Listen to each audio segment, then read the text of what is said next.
Comments by Head of Federal Treasury Department Stephen Kennedy to a parliamentary committee make it obvious that the Albanese government is preparing a big intervention in the energy market. Not to get snowy hydro, which it owns, to open another gas-fired peaker or two, or to buy and keep open some of the coal-fired power stations that are being shut down, but instead to hit the energy companies with a super tax, which will then go back in part to households as a subsidy to cover next year's 50% plus hike in power prices. This is justified, says the Treasury Secretary, by the exceptional circumstances of the Ukraine war and the unusual profits being made, he says, at the expense of householders here in Australia. If you're a government that's addicted to taxing and spending, you can always find exceptional circumstances to justify it. The last Labor government justified record spending and record waste because of the GFC. The Morrison government justified record spending because of the pandemic. And whatever it's spent, don't forget, that was never enough for Labor. Now it's a Ukraine war. As if.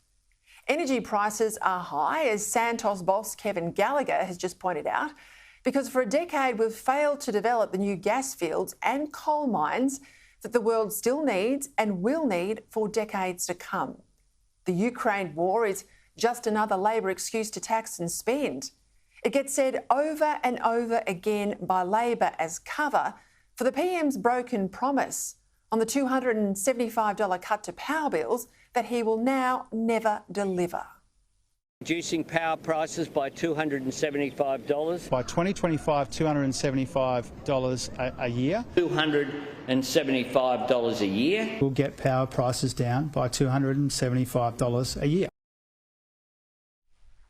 Remember, the war in Ukraine started in February this year, and that promise was made, the 275 promise, was made after the war had started. And all the way through March, April and May, right up until election night, then dropped the very next day and never repeated again since. Is it any wonder why ordinary people lack trust in politicians?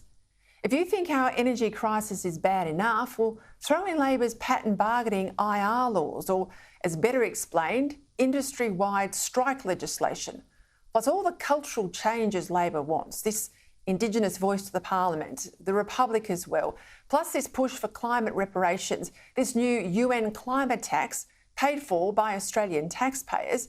And I tell you, it's starting to look like a very radical Labor government indeed.